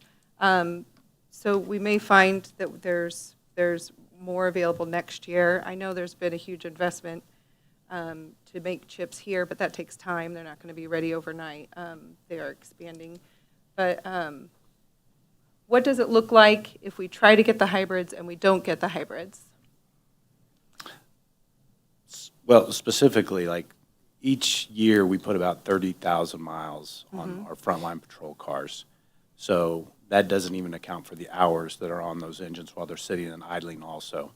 So traditionally, we have tried to rotate those cars out of frontline service every 2 years. So 60 to 70,000 miles and countless number of engine hours. Once they're rotated out of frontline service, we still use them for back-end service, for administrative fleet, for detectives. Sometimes we hand them off to municipal services, water department, so those cars are still getting used. But I think to answer your question is if we waited and didn't get cars this year, it just means we have cars in the fleet longer, which means increased maintenance costs, which also means increased funding next year for, instead of potentially 3 police cars next year, we're talking 5 to 6 police cars plus admin cars. And so your fleet cost next year will skyrocket. Yeah. Does that answer your question? So the money that we didn't spend this year, we would use a portion of that on maintenance, most likely. And then that would go back to the general fund, and then we would know that we needed to budget more the following year, right? Mike, that's how that would work? Okay. So the other thing that, that Ford, this is not as new as the stuff that came out in November, but Ford Media posted, this was from 2019, and I don't know if this is accurate for your cars, but they said the hybrids get a combined 24 miles per gallon, but they get 23 in the city, 24 on the highway. And the gas, the 3.7 liter gas engine, that's a 41% improvement over the gas engine, which gets a combined 19. So are you seeing those kinds of numbers on the cars, the hybrids that we do have that we're running? No. What are you seeing on the? So we're seeing our average hybrids in service right now, frontline police service, are averaging about 19.85 miles per gallon. Our average gas is 18.19. So very, very small numbers. So if you extrapolate that out towards an average gas price, mileage per year, we calculate we're saving about $390 per car per year in fuel. So $600, $700 over a course of 2 years of frontline service. And the option itself is $3,300. So has the dealership given you any feedback as to why our numbers are so far off of what they predict? We haven't asked them. I can only imagine it's just based on what Ford is probably reporting in those statistics is a car, stripped down, drive it on the street car, not loaded down with all the equipment that. No, it's for the 2020 Police Interceptor Utility Hybrid. I understand, but I'm talking about all the equipment that we put in the car after we take delivery on it. Got it. They're doing MPG tests on a car that doesn't have all that stuff in it. We're doing MPG real time on cars that do have all that stuff in it. Boxes, equipment, electronics, light bar, radar units, LPR recognition cameras, everything that we put in it, that's real data. That's live street data, not test track data. Exactly. That's why I kind of wanted to know if we could talk to the dealership or somebody that is an expert, because I'm not sure I mean, the weight obviously has an impact, but idling, because I know you have to do a lot of idling, and I'm not sure as far as a hybrid engine, and if you're running all the other things, then the gas kicks on, because we've had a hybrid too, when you're idling. I just kind of wanted to get at, as we look going forward, why we're not getting the mileage that it is, and if it's something that's unavoidable because we have to idle, right? Or we have to have the equipment that's heavy, then we would know what to do going forward. I mean, it's a question to ask, but who do you ask it to? I mean, you're going to have to ask Ford engineers in Detroit, not the guys selling them down at Shawnee Mission Ford. They're not going to have that type of information for us. So we could try to run that through the Ford channels and find out if we're doing something wrong, but I'm pretty sure we're doing something that every other police department in the United States is doing with them. No, I was not implying that you're doing something wrong. I was saying that there's probably something that happens very typically for Sure. all police vehicles that would be causing that. Idling would be very typical. Having the equipment that you have is very typical. So I was just wondering what the culprit was. You had a question? Councilmember Smith.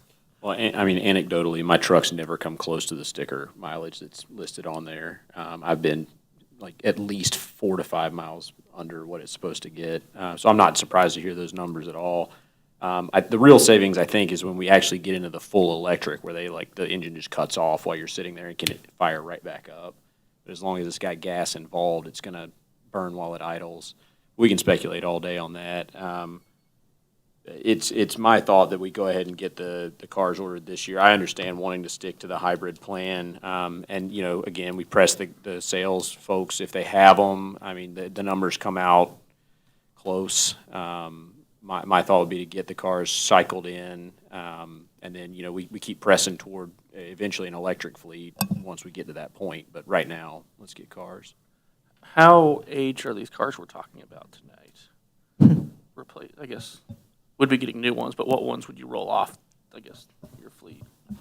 We have a 2020 that's sitting right now with 55,000 miles. We'd rotate that backwards.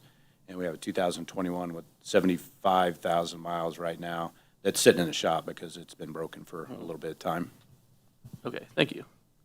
Further comments on this? Councilmember Todd. I mean, I guess we could just vote too, but I was just going to say I'm in favor of going ahead and replacing the vehicles now, gathering the data if we can get it, and then using that information for future budget and plan. But yeah, I mean, with the real data, it doesn't sound like it's saving that much money, so. No, and I think you're correct. Obviously, require a lot more, I think, engineering to figure out why exactly getting that miles per gallon. But it might be something that the dealer knows if other agencies have reported back as well and saying they're having similar results. So it might just be, I don't know. They might have that aspect of it, but I don't know. There we go. With that, is there a motion? Oh, sorry. Hold on. Councilmember. I mean, I just appreciate Lisa's, research on that, because we're looking at, gas costs, but also emissions. I mean, that's the big piece too. We have to think about the emissions portion. In buying the 2 gas this year, and a couple questions. How long are the hybrid engines lasting? Are you still turning them over at the exact same time? You're just saying, like 55,000, seems like a little bit more time could be gotten out of that. Hybrid engines. We haven't got there yet. Okay. So we just put the first 3 into a real-time frontline fleet last year. Okay. So they're in their first year of service. So we haven't seen what they're looking like year 2 and then potentially even year 3 to see if they do last longer, less cost, less repair, less maintenance, and all that stuff. We have the one that we purchased prior, but it's never been in frontline police services. We tested that through admin and then a short little run in frontline police, but not with all the equipment in it. So that really wouldn't be a fair comparison for the first one that we purchased. The ones we're really paying attention to are the ones we put in service last year. Okay. Very good. That's it. Oh. Thank you. With that, is there a motion to approve? I'll move to approve. Second. All in favor, please say yes. Yes. Opposed, say no. Motion carries. Item 19. Number 19, approving accounts due and payable by the city through February 16th, 2024. Bill number 7829, ordinance number 9626. First reading. Second. All in favor, please say yes. Yes. Opposed, no. Motion carries. An ordinance authorizing payment for certain accounts due and payable by the city through February 16th, 2024. I move that Bill number 7829 be placed on second and final reading and passes ordinance number 9626. Second. Call the roll, please. Councilmember Todd? Yes. Councilmember Saper? Yes. Councilmember Schneider? Yes. Councilmember Smith? Yes. Councilmember Fitzgerald? Yes. Councilmember Alvarez? Yes. Councilmember Clark? Yes. Councilmember Stokes? Yep. An ordinance authorizing payment for certain accounts due and payable by the city through February 16th, 2024. Staff comments. Mayor and members of the council, tonight you've got items of note, grant tracker status. Director Wood is going to give a short update on the short-term rentals, also Chief Freeman and Director Sands. I will point out we also have in there the YMCA's 2023 quarter four report that shows their whole year budget to actual, as well as the invoice based on 2023's numbers. If there are any questions about that.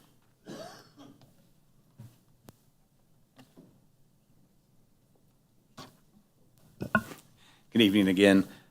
Just a quick comment tonight, because I didn't do it last time because I'm a bad boss, but on January 19th, Major Mark Smith retired from the police department after 32 years of service, coordinating.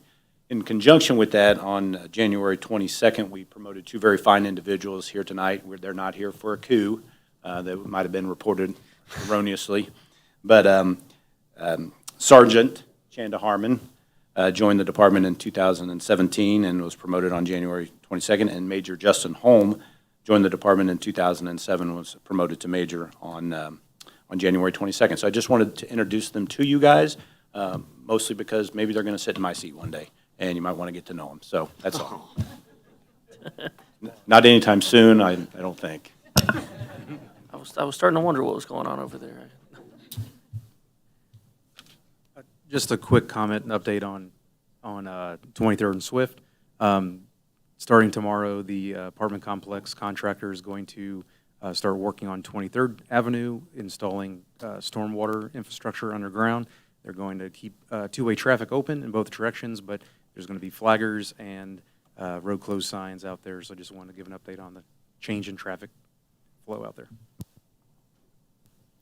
And expanded over on that. So when the stormwater is completed on 23rd, the contractor will start working on the pouring the curbs and bump outs for the entire perimeter, and then eventually we'll pave over the perimeter. So staff has been working with them.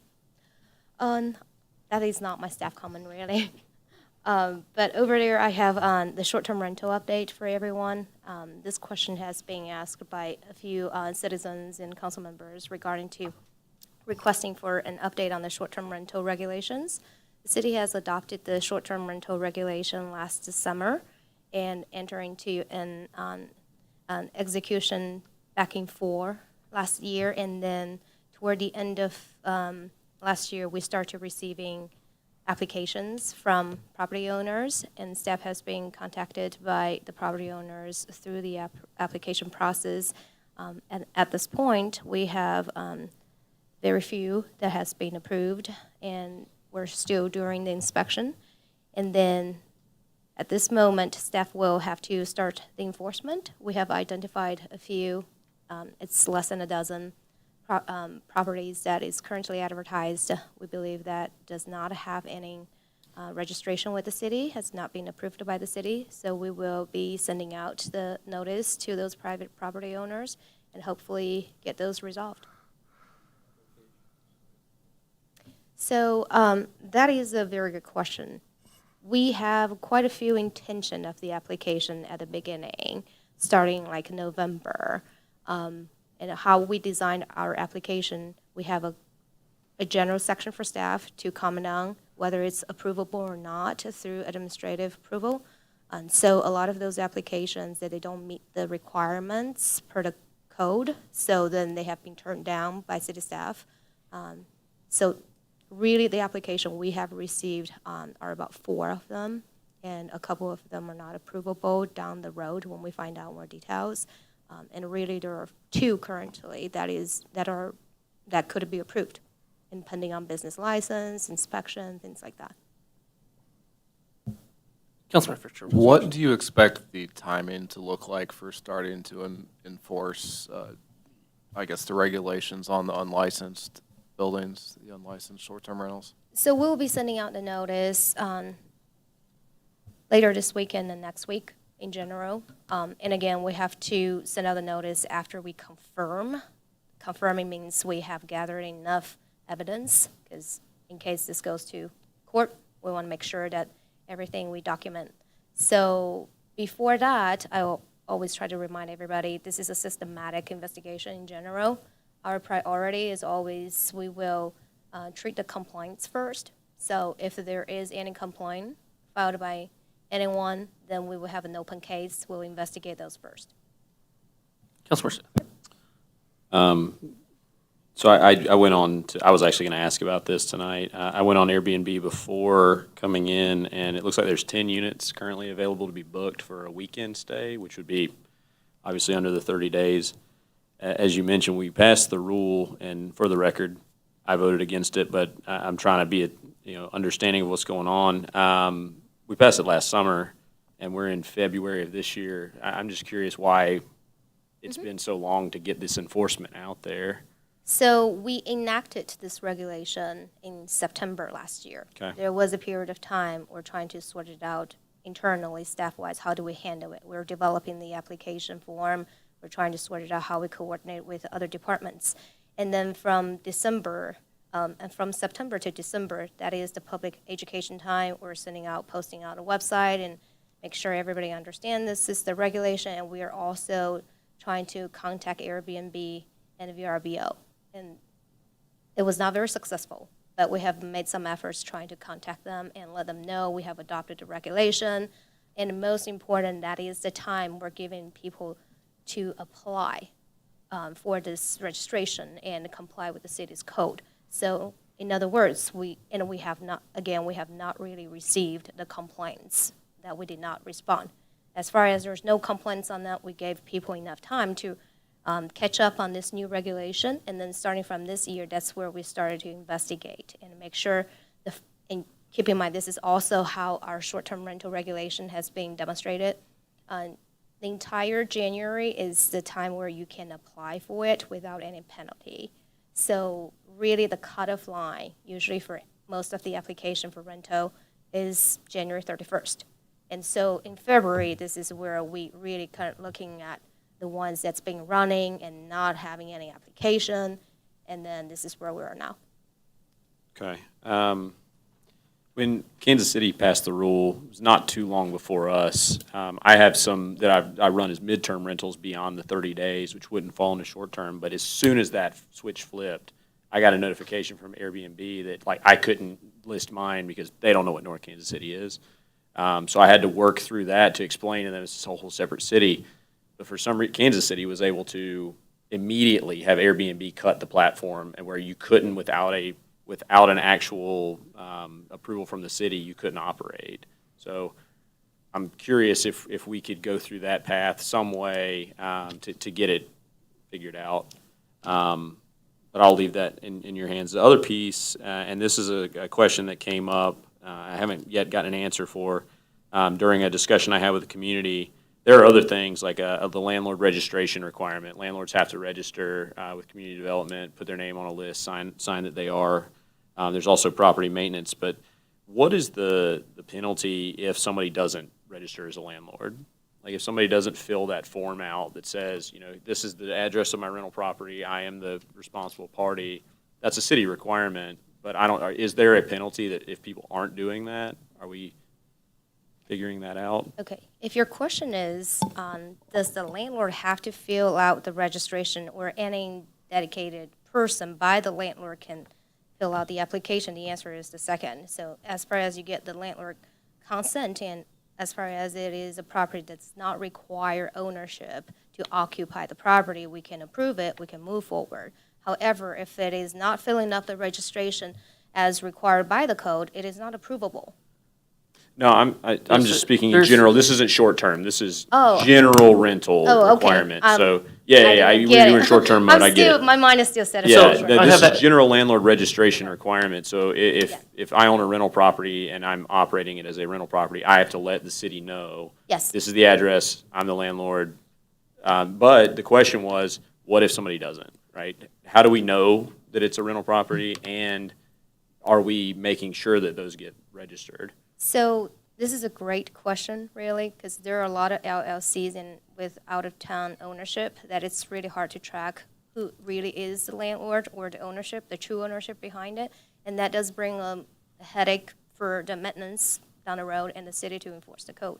So what we typically do is we do have the rental renewal for long-term rentals as well that required every year, and this is where we review the form and renew the form.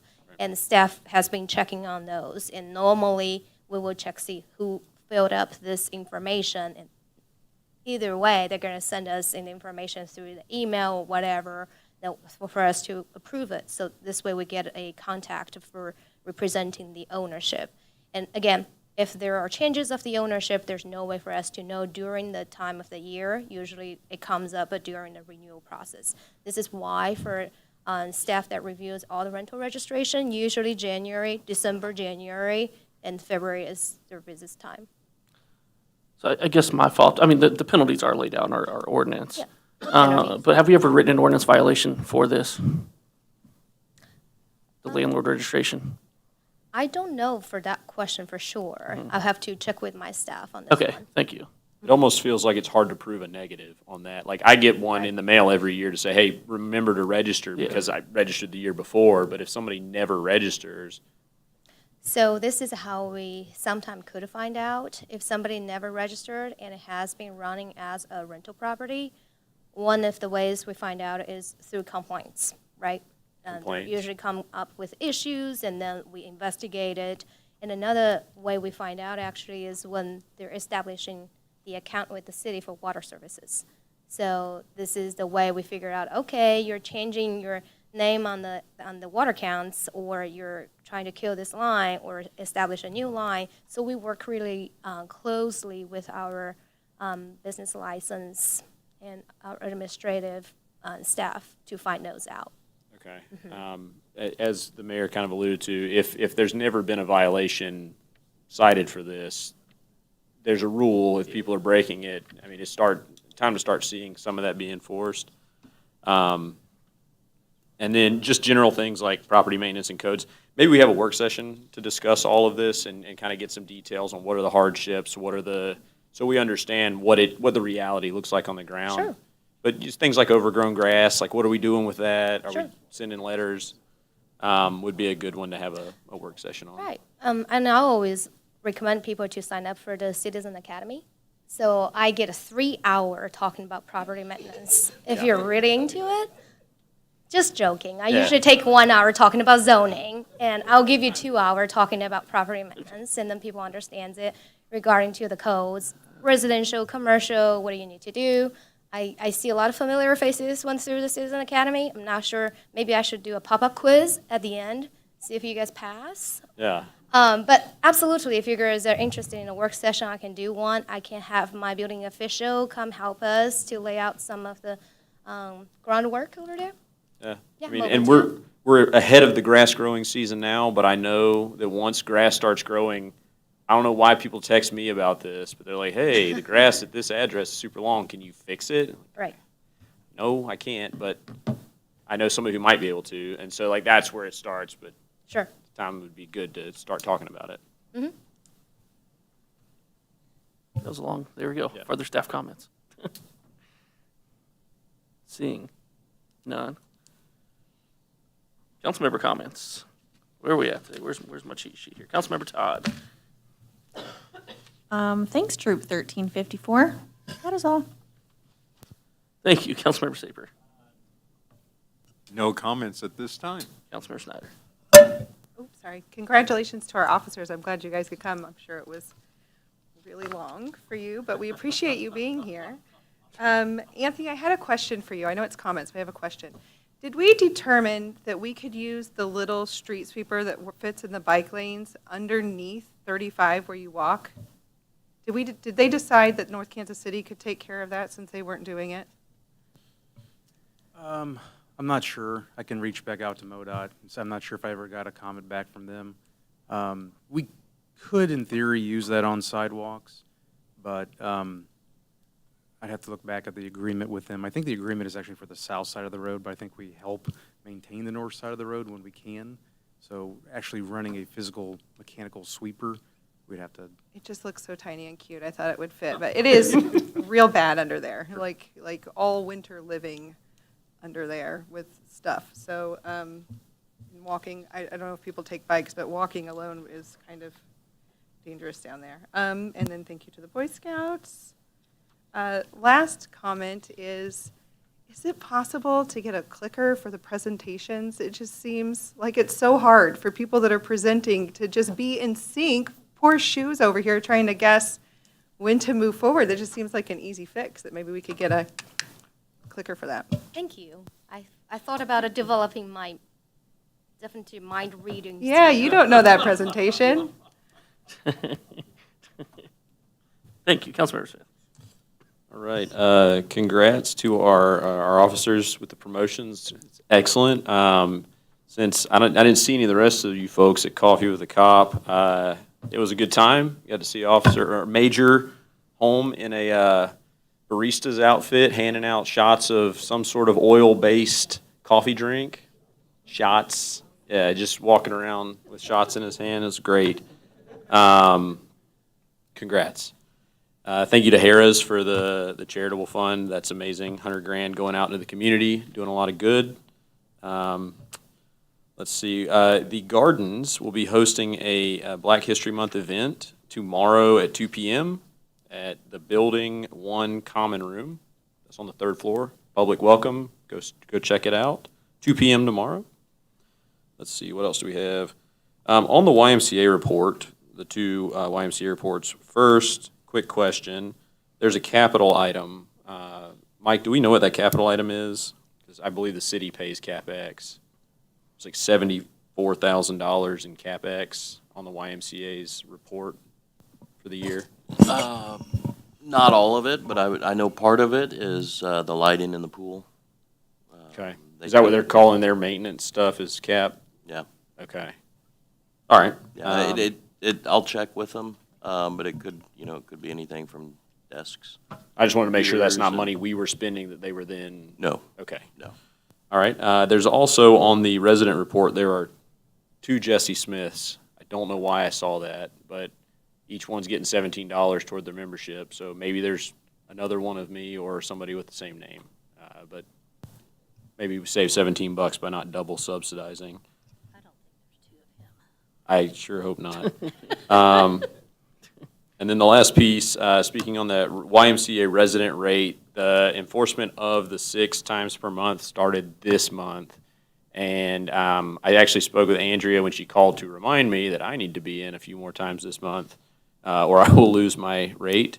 I would like to have a work session about that rate now that it's actually out in the wild and we're getting feedback in real time about the hardships of what happens if somebody gets hurt and they can't make it to the gym 6 times? What if they're out of town? What Ys count? And any tweaks we would need to make to that program. So, discussion item. I would say on that, we did discuss that through those contract negotiations originally. And part of having no sign-up fee was the fact that you could sign up for an account anytime. So if you got removed from an account, then there'd be no penalty to go walk back in the next month and sign up at the same rate again. But at the same time, there's no point in continuously subsidizing someone going there. So you're automatically dropped. Yeah, you got to go back in and sign up again, but there really wasn't kind of a better. You should be able to go back and sign up for with the same member discount any period after you get dropped. It was supposed to be how that worked out. But yeah, something we need to look at. Yeah, something to discuss. Yeah. That's all. Thank you. Councilmember Fisher. I'll just echo the comments on congratulations with the promotions. Councilmember Alvarez. Yeah, just want to say a thank you to Shu for the update on the Burlington corridor. Looks nice. It's been an old kind of an eyesore for a long time in that area, so it really needs to be updated. Councilmember Clark. Also. Oh, sorry. So, and just Congratulations to Major Holmes and to Sergeant Harmon. Good job. And I think that's it. There we go. Now, Councilmember Clark. Okay. Shu, thank you so much for your presentation and everything you put into that. That was a lot of work. And I thought I had the names right. Major Ham, but everybody's saying something else. Holmes. I feel misled. It was Dr. Ham. I feel misled by our city staff. I was like, really? Am I about to say Ham when everybody else keeps saying a different name? It's good. I prefer to be wrong. We have a Ham as an officer. I like it. Officer But Ham, this is- wherever you are, thank you. It is Major Holm. Yeah, well, I kept hearing it, and I was like, I don't trust this, even though, okay, and Sergeant Harmon, so congratulations. I think Kim just wanted to hear me say Ham. Yeah, I think that's it. I think I've done enough. I've done enough here. Councilmember Stokes. There we go. Same congratulations. And let's get these executive sessions going here. I'll let Crystal read all these. There's a lot tonight. I'm going to go hibernate real quick. 23, consideration of a request to hold and recess into an executive session as requested by the city councilor to be held on this date on a potential litigation matter pursuant to Missouri Revised Statute Section 610.0211. So moved. Second. Councilmember Todd? Yes. Councilmember Saper? Yes. Councilmember Schneider? Yes. Councilmember Smith? Yes. Councilmember Fitzgerald? Councilmember Alvarez? Yes. Councilmember Clark? Yes. Councilmember Stokes. Consideration of a request to hold and recess into an executive session as requested by the city councilor to be held on this date on a potential litigation matter pursuant to Missouri Revised Statute 610.0211. So moved. This time I'll actually say, call the roll, please. Councilmember Todd? Yes. Councilmember Saper? Yes. Councilmember Schneider? Yes. Councilmember Smith? Yes. Councilmember Fitzgerald? Councilmember Alvarez? Yes. Councilmember Clark? Yes. Councilmember Stokes. Hold on. There's more to come. Consideration of a request to hold and recess into an executive session is requested by the mayor to be held on this date on a contractual matter pursuant to Missouri Revised Statutes, Section 610.02112. So moved. Second. Councilmember Todd? Yes. Councilmember Saper? Yes. Councilmember Schneider? Yes. Councilmember Smith? Yes. Councilmember Fitzgerald? Councilmember Alvarez? Yes. Councilmember Clark? Yes. Councilmember Stokes. Yes. Consideration of a request to hold and recess into an executive session is requested by the mayor to be held on this date on a personnel matter pursuant to Missouri Revised Statute Section 610.0213. So moved. Call the roll, please. Councilmember Todd? Yes. Councilmember Saper? Yes. Councilmember Schneider? Yes. Councilmember Smith? Yes. Councilmember Fitzgerald? Councilmember Alvarez? Yes. Councilmember Clark? Yes. Councilmember Stokes? Yep. Okay. Final one.